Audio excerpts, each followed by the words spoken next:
You're listening to the Joe Mays and J-Raff Show, giving you weekly sports analysis, opinions, and discussion. Now, here are your hosts, Joe Mays and J-Raff.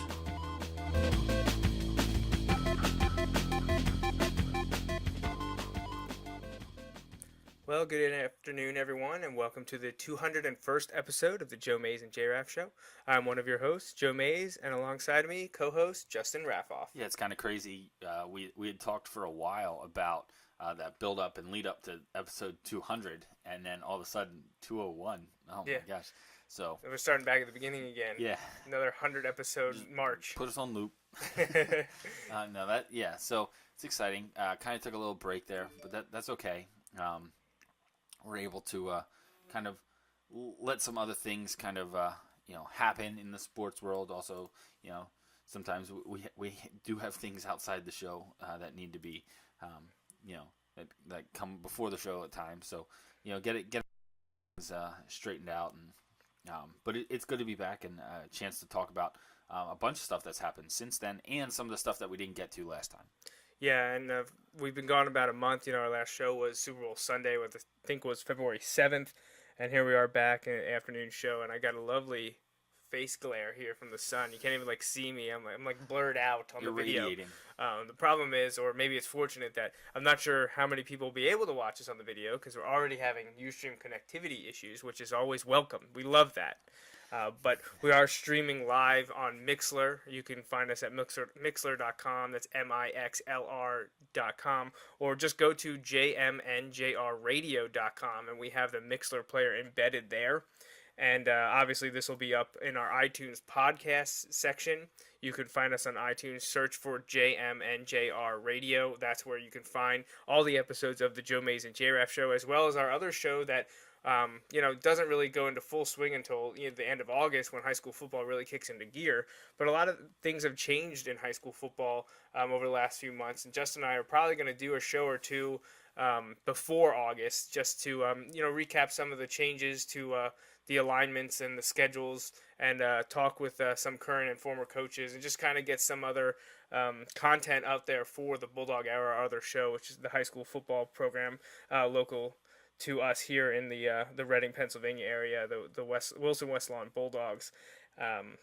So there's a bunch of different ways you can interact with us and follow us. We have a few websites, jmnjrradio.com, joemaysandjraff.com, the bulldoghour.com, and you can find us pretty much anywhere. Hopefully the things that we've done and changed over the last couple of months have made things better. Still don't know what to say about the live video. It kind of is hit or miss, and unfortunately we seem to be missing right now. So the backup is always the live audio, which we never have an issue with. So you can always go and listen to us there. But anyways, we're back here with I thought episode... for sure the audio was going to kick out right. Right, that'd be we perfect. never have an and it just and there it's gone right now, there. and we're gone. No, so episode 201, we're back here a month after Super Bowl. And as much as I'd love to recap the Super Bowl and talk about the breaking Peyton Manning news, after apparently going out on top like one of his bosses right now, we've had listeners send us questions, and we want to answer those. So we're gonna finish up our listener special, which I think I look back in the archive. This is the 8th one we've done in a little over 5 years. We used to do them often because it was. It's just a great way to interact and get people listening to the show.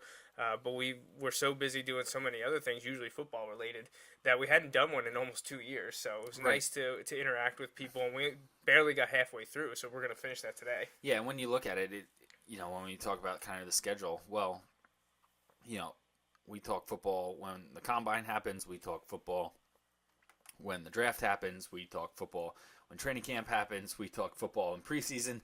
We talk football when the season starts, and that goes back to almost when the combine is again. So, we've talked about that over and over again, and that kind of leads into one of the questions that we have here that we didn't get to last time, which just talks about the health and kind of state of the NFL.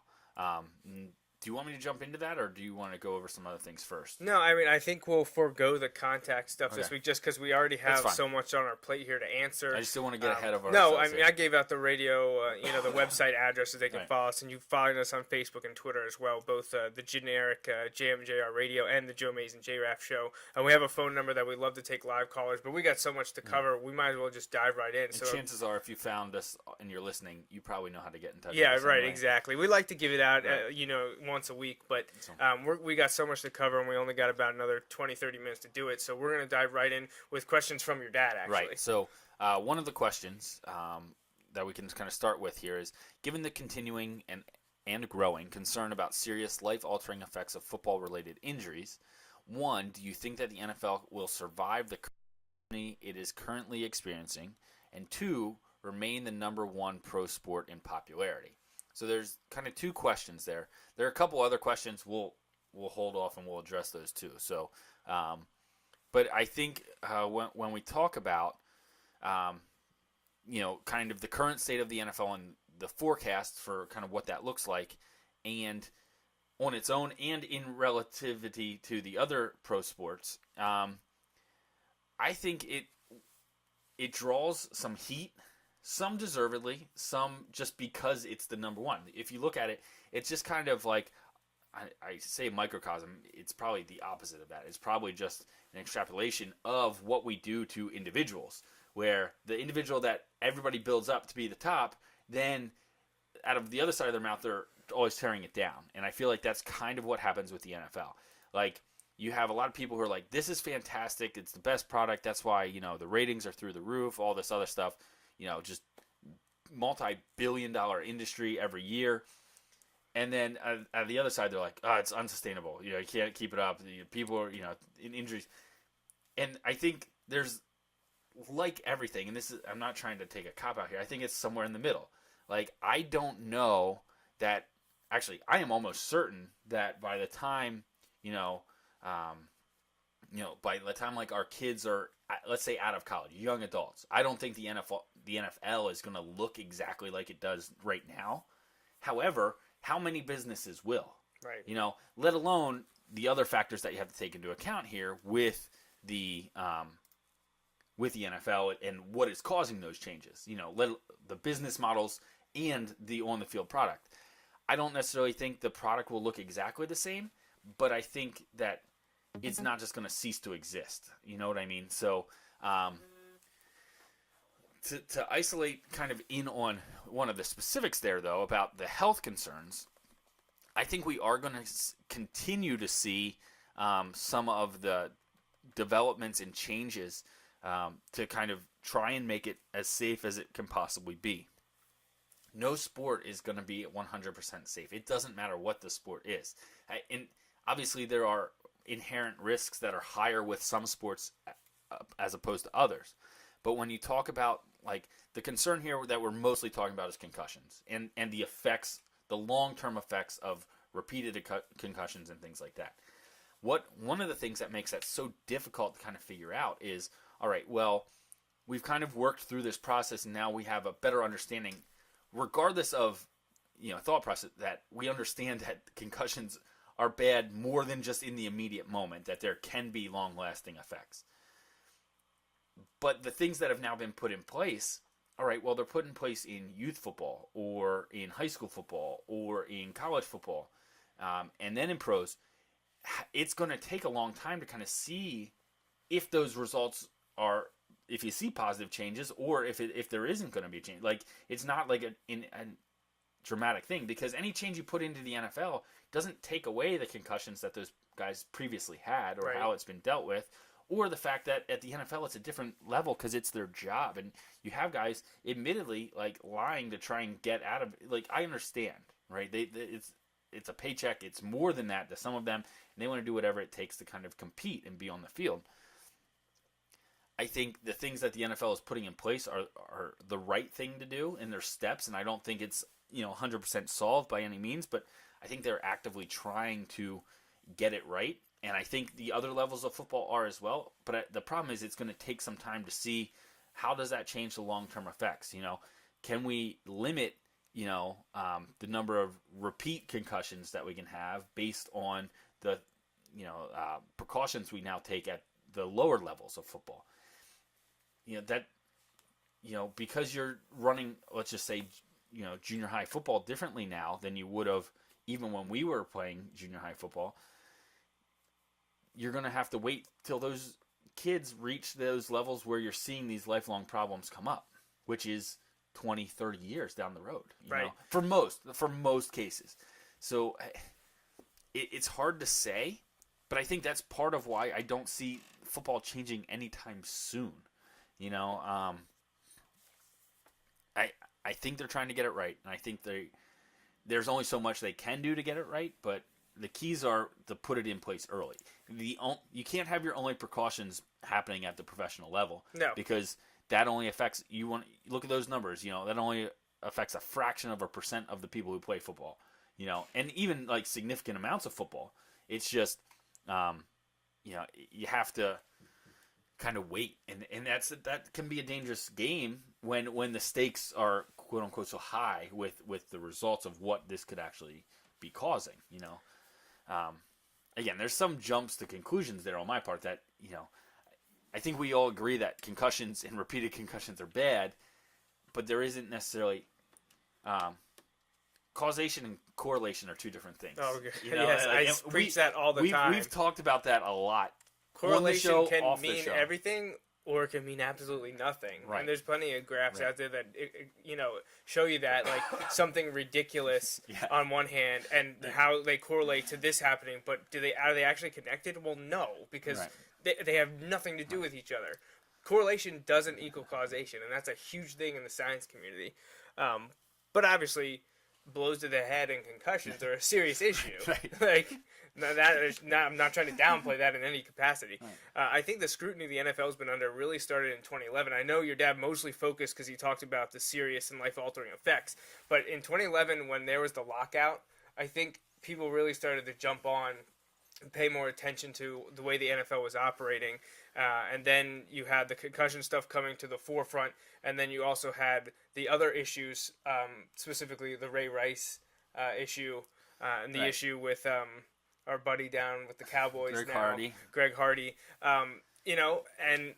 There's a lot of opinions and sides to take on that, but those are the things that were happening with the NFL. They've changed after each one of those things. They obviously got the CBA negotiated, and I know that'll be coming up here you'll start to hear them talk about it in the next couple of years. Yeah. Because I think it was a 10-year deal, but there's usually like an opt-out or a change a few years before that. The owners had the chance to end it after 6 or 7 years. I think it could be maybe 8 or something like that. But because television deals, always the changing. Huge source there. Yeah. And then you had them start to make changes with the concussions, and a lot of that was in the CBA. They started limiting practice and the time the players could be there during the season or outside of the season and during the season. Then rule changes, they're much more serious about direct blows to the helmet and, anything that looks like it could result in injury or was meant to result in an injury, they're getting rid of that. And we're seeing that this offseason as well. If you get 2 personal fouls, and they're kind of in a gray area right now because they're trying to make like one personal foul is like, yeah, you shouldn't have done that, but another one is serious, and if you get 2 serious ones, you're gone. Right. I've heard this before, and it's interesting because you don't always hear it, and it can be a good idea if it's implemented correctly. But talking about kind of like the carding system, like similar to the soccer system, it's tough because again, you can get like a hard red card in soccer, or you can get a soft red card, and where that comes into play, you're done for that game no matter what. But where it comes into play is, all right, well, you might be done for the next game, or you might be done for like the next 3 or 4 games, depending. Now, again, soccer, it's different from football. I don't know that that's the ideal situation here, but that kind of idea of, all right, well, you're accumulating these, and that's going to be a problem because we see a repeat, we see a pattern in your behavior of just not caring, and you continue to hit guys in the head. Helmets are continually changing. We see that all the time. There's a new one introduced in the last few years called Zenith, which is almost similar to ones that they used to use before. but now you have that old-time helmet with the protective shell, but they're independent. They move separately. Right. So the helmet can actually move and take most of the brunt of the hit without transferring it to the head. And now, it's not going to do it completely. Right. But it's going to make it so that all that energy coming at you isn't being transferred into the head, neck area. That's going to keep evolving, and the NFL is part of that, and they want that to change because they don't want their game to suffer. Right. This is billions of dollars you're talking about. I think I do not know enough about it in terms of the details to really know how much it will continue to play out, or if it's kind of already run its course or any of that deal. But I think, honestly, the biggest issue that could maybe put a little bump in the trajectory here would be if there's more kind of like solid evidence, or if it comes out that the NFL knew how bad the concussions were and things like that and didn't just not do anything about it, but actively like hid those things. Does that make sense? Like, yeah. I think that is kind of the biggest thing. And honestly, I don't even know that would derail it, because let's be honest, whenever we talk about like anything in football, all those things you mentioned, whether it was the domestic violence stuff, or whether it was the concussion stuff, or whether it was the CBA and everybody talking about greedy athletes and greedy owners and all this stuff, no one doesn't watch. And I shouldn't say that. At least it's such a small amount. It's such a small amount that like I don't see why it would ever kind of show up. I don't know. I don't think that the NFL, as it currently stands, is going to kind of be dealt a blow that it can't deal with, as opposed to, because when we see some of these things that we've looked at, nothing has kind of changed. Like I said, domestic violence, everybody kind of takes a stand, but I don't know that there are significant, actually, I know that there's almost not significant numbers that are showing people aren't watching because of that issue.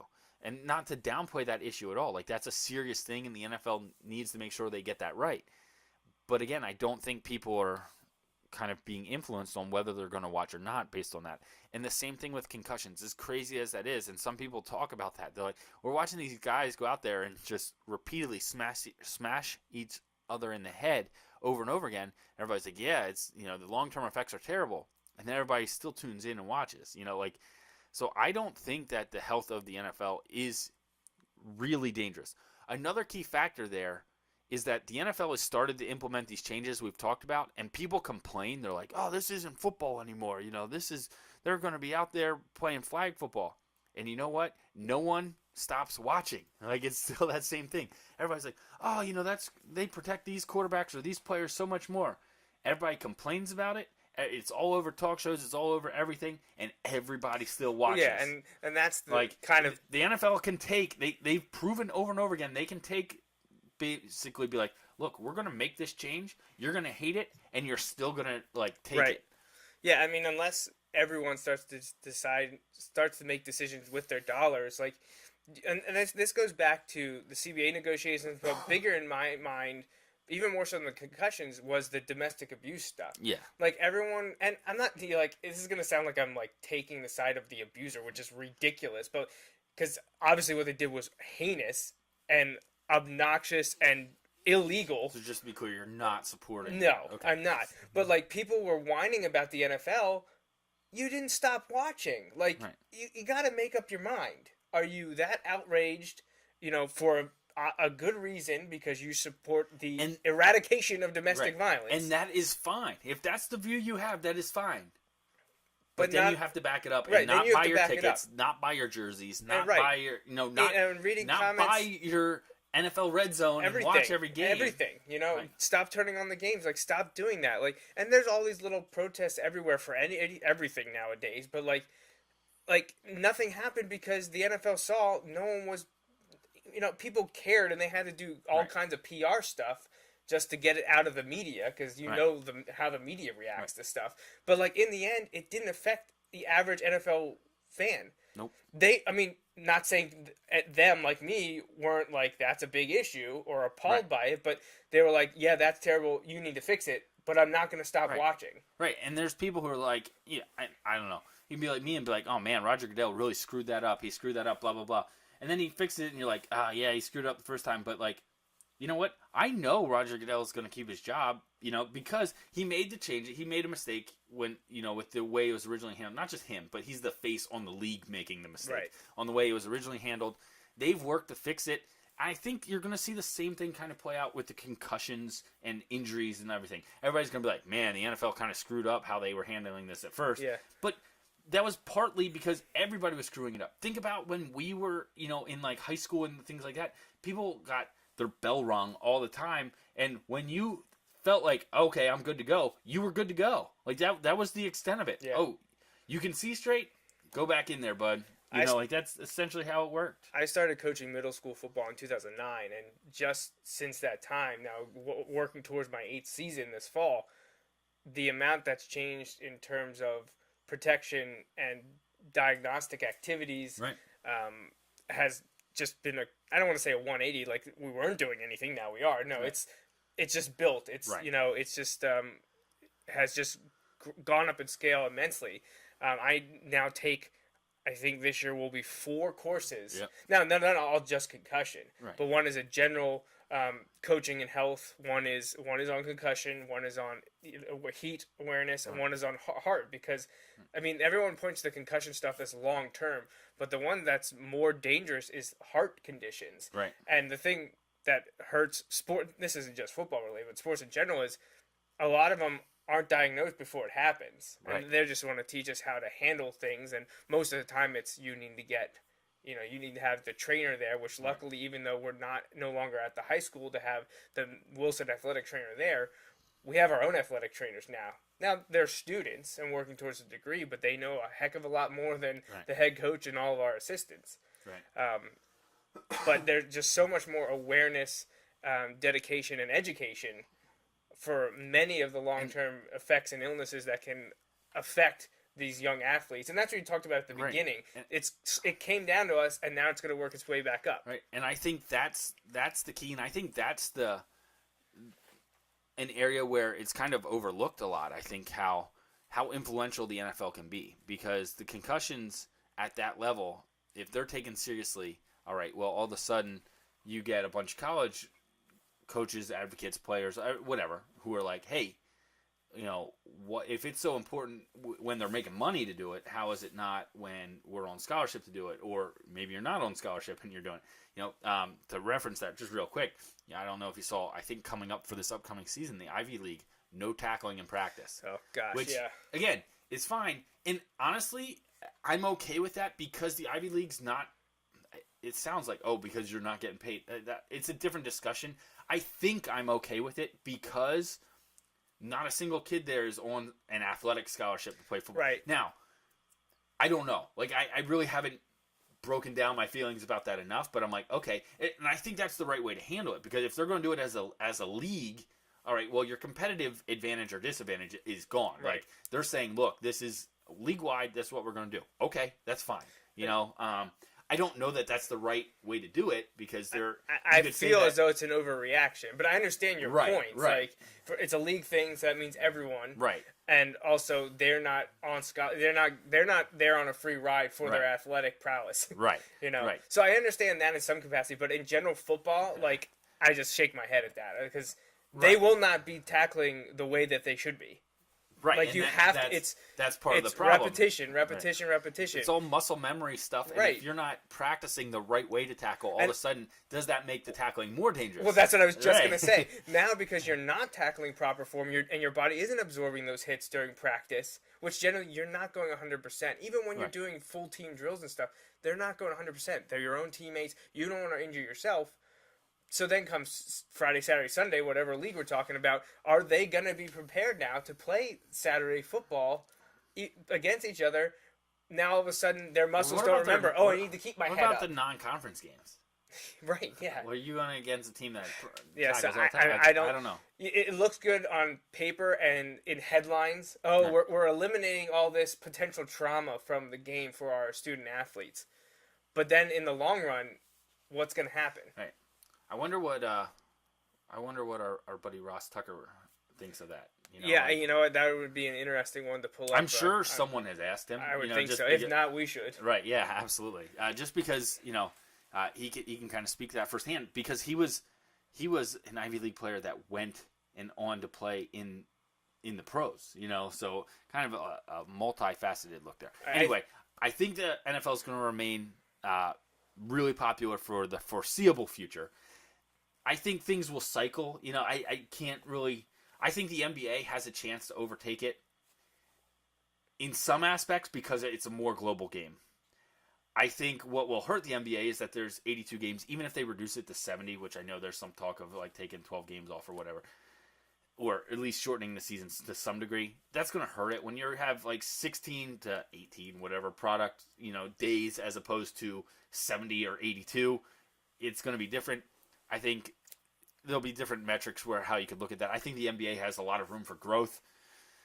I think football is at the top. It's hard to stay at the top forever. That's almost impossible. But for the foreseeable future, I don't see the NFL being overtaken by any of the major sports. I've been coming at this as an American-centric, USA type deal because it's hard when you compare globally because soccer is the number one pro sport in the world. Right. I don't even throw that in there, even though I took into account the global factor. I don't think your dad did either because when he says the four major sports, I assume he means the U.S. is four major sports, so four major pro leagues. I shouldn't say because soccer isn't a major pro sport, and there's an MLS, yeah, sure, but when you talk about them, the four, it goes in no particular order, but football, baseball, basketball, and hockey are your four big ones that everyone talks about. And like you said, NFL is such a gathering point for fandom because it only requires 1 day a week. Right, and all the other sports are multiple times a week. Most people don't have the majority, a full day of work. Right, the majority don't have to work. Your average average Joe, your average 9-to-5 worker that you always hear people talk about, they work 9 to 5 Monday to Friday. So Saturday to Sunday, they don't have to worry about it. So they can watch it then. Well, hockey, baseball, basketball, they play every other day, every third day essentially. So I think the NFL has enough bright people, despite what they say about Roger Goodell et al. Up there, in New York.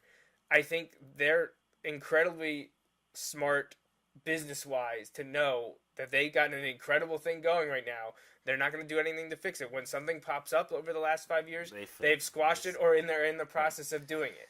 And, revenue and profits keep going up. So until they start going down for a long time, nothing's going to overtake it. At least, in our American-centric view. Yes. I would agree. Kind of on the next one, how do you think the four major sports will rank in popularity and sustainability financially? We're focusing here. Yes. We're going to say in the U.S. Because if we go global, then you got to throw in all kinds of different things. But for the four major sports in the U.S. in 20 years from now, so 2036. It's tough to say, but I'm still gonna throw. I still think football will be. I'm gonna stick with football as number one. I think the gap may have closed a little bit from number two, but I still think there will be a significant gap. I think a few years ago, I would have said baseball, but I agree with you. I think basketball is on the rise. For me, yeah. And I think the things they're going to do will possibly make it better. The one thing that I have an issue with in saying is that. The one thing going for them is there's fewer players. Yeah. But the players have a lot of power in the NBA. And they're just starting to realize how much power they actually have. And I think that could be a massive problem. It could be because you get players deserve isn't the right word. That command that kind of power. LeBron, right? Right. He has worked his way into all of that power. But there are a lot of players who aren't good enough to command that power who feel like they are. And still have a lot of power because of those things. And I know there are other issues that didn't involve LeBron where it's also kind of seen that some of those things. It is kind of interesting how that's going to play out, especially because you have like salary cap issues. They have a salary cap, unlike baseball. However, it could go up $20 million each of the next 2 years. That's insane. You can't let the employees run the business. That's why people get paid the big bucks in administrative roles to make the tough decisions. Because you start letting the employees make the decisions, the employees will look out. I know this will sound really bad. I'm going to say for themselves which is what everyone claims the 1% is doing, and I don't want to get into these political, but you understand where I'm coming from. No, I do. You can't let these people I think it could be an issue for the NBA. I think it could come to a head where all of a sudden the players have too much power and are making decisions that aren't good for the league in the long run. There's some talk to that already, how some of the players, and again, I don't think this is too bad because it's based off the player's skills and their skill set in the game, but like free agency and the draft and everything were set up to help teams rebuild. Now players are signing short-term deals. They're not signing the huge deals because they're like, well, I can make more money in a couple of years. Right. So they're betting on themselves. Right. And as of right now, a lot of them are winning a lot. Yeah. And the thing is, I don't know, because here's the key. If they are being successful, that means the team is also being successful, which means the owner is also making their money. Where it's going to come to a head will be when you have somebody get into one of those situations where the team isn't winning. And when the team isn't winning, then you get some kind of like, all right, well, he got his, the team's not getting there. Like, I don't know. Yeah. I look at Cleveland. The owner's getting it. Dan Gilbert's getting his money there because the only way, like, he owns a ticketing agency or owns a majority stake in like a ticketing agency, and that's the only place you can buy and sell and resell Cavs and tickets. rebuy Cavs tickets. It's through that, and I think it's 10% he gets on every like ticket. So like if I resell my ticket to you for $100, he gets 10. You're buying it like it'll say I get $100. You bought it for $110. Like and that's big when I know some people who are selling tickets for hundreds of dollars for some of the big games. Right. If you're selling it for $450, well, now it's a $500 ticket. He's getting that on every ticket. Now that's his business. Hey, he can do what he wants. But I know there's a lot of people, they don't have any hard tickets anymore. It's all electronic because that's the only way you can assure that no one else. The Yankees just tried to do that and they got hammered for it. But again, it's a little different situation. People are always going to be resistant to change. But anyway, so we both agree: football, basketball, baseball, is third, hockey's fourth. I love hockey, right? But it is what it is. And I'm fine with that. Like, if you don't want to like it, who cares? And I think that's kind of where a lot of people are getting to. People who are non-hockey people are just like, they're okay. Hockey's okay with the hockey fans liking it and the other fans being like, hey, it's all right. I'm sure NHL wishes they were the NFL, but, like, does it matter? The league isn't going to end. Right. Is it going to end in the next 20 years? No. I don't think any of those 4 leagues are going to end in the next 20 years. Sports is too big a business for them to fail. Right. I don't think any of the 4 are too big to fail, but I think professional athletics are too big of an industry for any of the 4 ones in America to end in the next 20 years. Yeah. Speaking of time spans, your dad asked a final question. Will the Eagles ever win a Super Bowl? And he says in his lifetime. So at least the next 25 years. I'm going to go with no. See, and I understand that. And just to clarify, 25 could have been any amount of time. I've decided that it's going to be no. In your lifetime. Nope. 50, 60 years. Just not going to happen. It's just not going to happen. I think your dad's selling himself short for 25 years. That's not that long a time. Yeah, it's kind of morbid there. Right? But I'm actually going to go, I'm going to say yes, because I'm not an Eagles fan. But I'll look at it from this angle. Now, I know they didn't win, but they went there in, 1980? And if someone would have said, all right, we're on our way up, we made this one, in the next 25 years, we will win one. Now, you didn't, but you got back there. So I'm just thinking the next time, give it 25 years, and I think you'll be gold. Now, that was way back in 2005. So we're saying you're working towards it. So I'm thinking by the end of the 2020s, I think the Eagles will have a Lombardi. You're more confident than I am. Hey, I'm not an Eagles fan, though, so it doesn't matter to me. Here's the thing. The NFL could go belly up before the Eagles win the Super Bowl. I doubt that. And they'll win another world championship. Right. That's what's going to happen. They're going to change it. They're going to change it. It won't be the Super Bowl. They're going to end the Super Bowl era, and it'll be just world championship again. You'll win the first world. Yeah. The first. And everybody will be like, world Eagles never won a championship Super Bowl. reboot. Yeah. Oh my. You heard it here first. and the sad thing is talking about the Eagles like this. Like I can talk about the Dolphins like this. I've never seen them play in a Super Bowl. You've seen your team in a Super Bowl, although it might be better to not watch your team lose I'll be the honest, Super Bowl. I don't the know. way it happened though for the Eagles, where it was like NFC Championship game, I was okay. Like I was okay because I was like, hey, at least they didn't lose another NFC Championship game. That's At least true. they didn't. I know that doesn't take away all of it, but at least it was something, It's been 40 years since the Dolphins won a Super Bowl. I know saying we never won a Super Bowl kind of is a trump card, but the Dolphins haven't won a Super Bowl in 40 years, so it's and they're only 50 years old, I think. So they were good at the beginning. Peaked early. Or they peaked early, definitely. Up until really I got old enough to really keep track. The Dolphins were one of the top 3 teams in NFL history. Yeah. And then as soon as they were really good when we were younger. In a stable franchise and always there and 70s through the 80s and very early 90s, right when I started paying attention, when the Bills were really good. That's a long time ago. The Miami was one of the best franchises. It was Steelers, Cowboys, 49ers. I liked the Dolphins. People might when I was throw a kid, Giants in there. My mom really liked Packers. Don Shula because the Colts connection. Right. Dan Marino. Who didn't like Dan Marino? Pennsylvania OJ kid. McDuffie went to Always good. He was my favorite. Oh, he was my favorite because he played at player, Penn State. It was just one of those things. Who didn't root for the Dolphins, or who didn't like Adam. the Dolphins? I should say. Yeah, exactly. But But then once that early to mid 90s dwindled, and towards the end of Marino's career, and for the last 15, 20 years, the Dolphins have made the Super Bowl since Marino retired one time, 2008. No, that's not true. That's not true. The playoffs. They made the playoffs in the early 2000s with Jay Fiedler.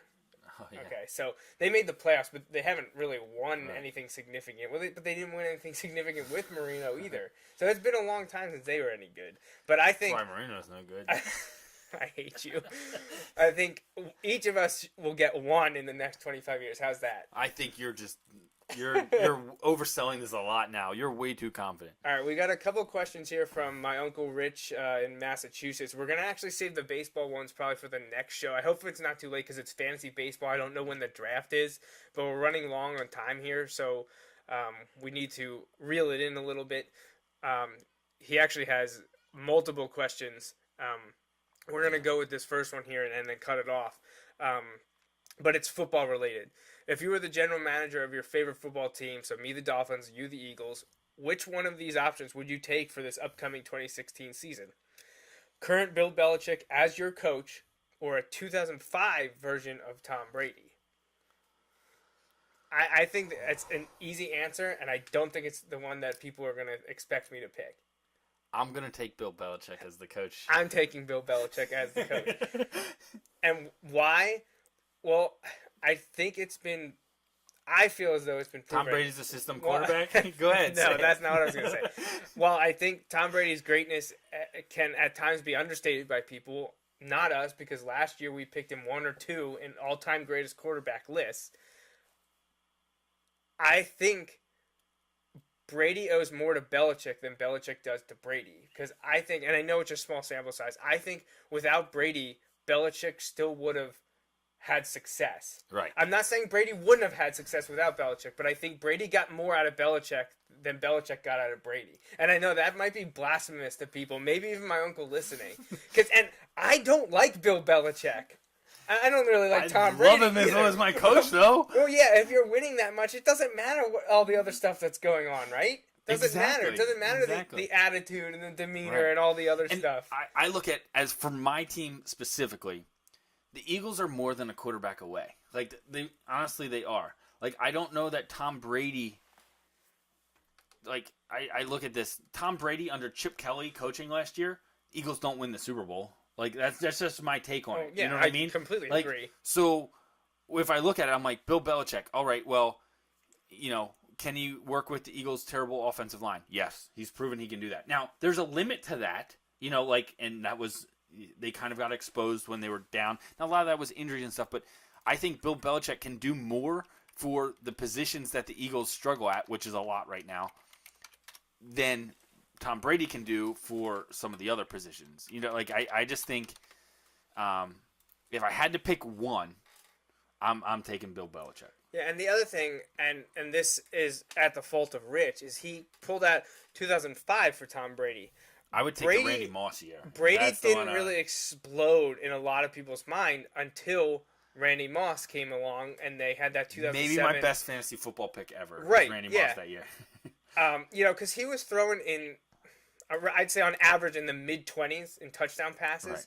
But since that 2007 season, not counting 2008 when he played, 5 minutes the entire season, he's thrown no fewer than, you can really say 28 touchdown passes, save for 1 year in 2013. And most of those years, it's been in the mid to high 30s. He's been producing more from 2007 on. Right. So I just think Brady matured as a quarterback in his, what would that have been, his 8th season? So 7th season starting, 8th season in the league. I know he missed most of his 9th season, but 2007 Tom Brady with Randy Moss or Bill Belichick. Then I take the players. Me too. Because I think Brady's better than he was in 2005. Right. You have an incredible talent, and it's easy to say because we know what they did together. What if it was Tom Brady 2007, Randy Moss now, or Bill Belichick? No, man, you're throwing all kind of variables. This is multivariable calculus all over again. I think I might take the players. I still think Randy Moss is probably faster than most of the wide receivers the Eagles have. Well, and he's been able to do it without talent. And this is what I look at. I'm like, Randy Moss last year would have been better than Riley Cooper. Seriously, Randy Moss could have walked onto the field in jeans and Timberland boots and done better. Other than Moss and now Gronkowski, what wide receiver? Now Brady's going to make them all better, but you know what I'm saying. Moss and Gronkowski have that talent regardless of Brady. They would both put up great numbers. We saw Moss do it, and I'm pretty sure Gronk could do it elsewhere. But what other wide receivers that he's had would ever did anything after they left? Yeah, you're right. So I still think in the long run I'm going to go with Belichick in all of this. I'm not trying to slight Brady and the Brady lovers out there because he's going to go down. And no matter who you talk to, if he's not in the top 5, don't talk to those people because they're just stupid. So me having him at 6, putting me. No, I'm kidding. I can be the Tom Brady. I can be the Patriots hater, but I still have to have him in that top 5. And absolutely. And the people go back to when we did this in 2010 when we didn't have him in the top 5. But this is 5 years later. Right. Hello, how many Super Bowls has he been to? He won another one. And how long the numbers is he he's been putting. Well, he just signed a 2-year extension. He now has 4 more seasons. Right. He's 38. He'll be 39 during the 2016 season. We just saw Peyton Manning hang it up. How much more does Brady have? Is he going to be chasing records? Is that what he's going for? Is he going for another ring? He's already got 4. Does he want to have a 5th one or want to finish a hand? Can they do it? I mean, these are all questions for an entire show. We're going to do an entire show on Patriots football, and both of us don't like them. Yeah. All right.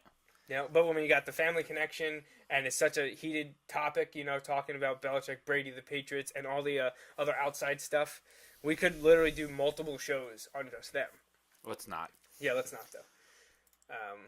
So that was the first question from Rich. We're going to do the rest of the stuff from him, baseball related, on a later show, probably next week. And he actually has an addendum to that. He sent us a separate email following when we solicited the listener special questions. But we will finish Rich's questions next week on episode 202. Sounds good. So that was good. So we're mostly finished with the listener special. We'll round it up. We'll call it the Rich Mays special next week when we answer his fantasy baseball topics. And I got to be honest, I need time to research that because I haven't played fantasy baseball in a few years. And some of the names he was throwing out, I'm not sure how to give my opinion. So I'm going to need to look at that.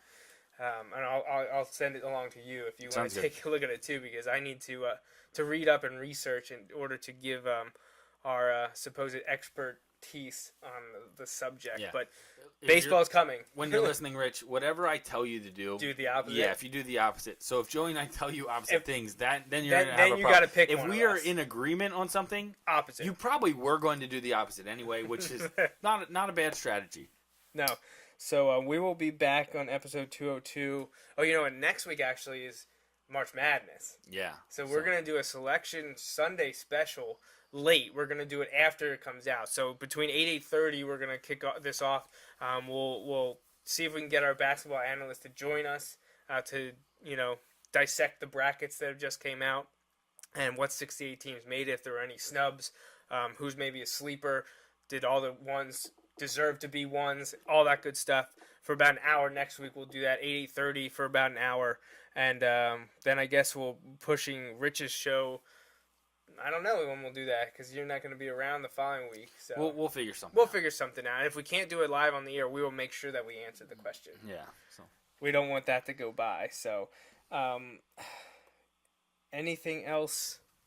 Anything else to say about not on this episode, previous episode? Anything we missed over the last month? Just the one thing you mentioned, Peyton Manning announcing his retirement tomorrow at a press conference.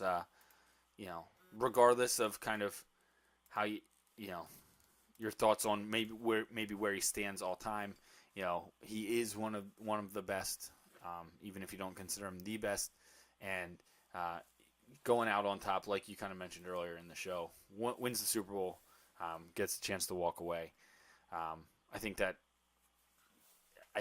win kind of changes how his 4 years in Denver will be looked at. Oh, definitely. Well, they already said we brought him here to do this, and he did it. It'll no longer be like those other people who have gone other places, and everybody's like, oh, they were just hanging on too long. Even though you could make that argument based on his play this year that he was hanging on too long, because they won the Super Bowl, it changes everything. Right. So it'll be interesting to see just how that kind of plays out over the next few years. So. Definitely, for sure.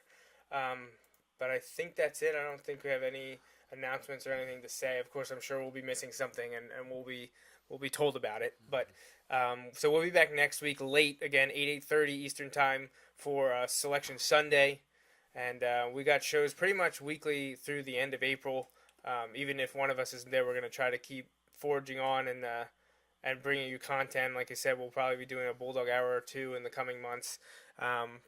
Might take a little bit of a break in maybe May or early June, but then we got to start our NFL preview, which we usually start at the end of June. So, it's right around the corner. I know it's March, but football's 6 months away. Yeah, Combine's done. Combine's done. Free agency starts. Free agency is Wednesday, week, right? I think, Tuesday or Wednesday, and then the draft is the end of April. Yep. So, a lot of football to come, and we'll be here for all of it. So thanks for joining us. That wraps up the 201st episode of the Joe Mays and J-Raff Show. We hope you tune in every Sunday for our take on sports. Until next time, I'm J-Raff. And I'm Joe Mays. Thanks for listening.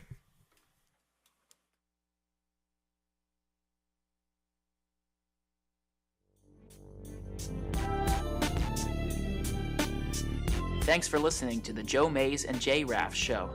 Don't forget, you can download each episode of the show from the podcast section of the iTunes Store. We'll see you next time, and thanks again for listening.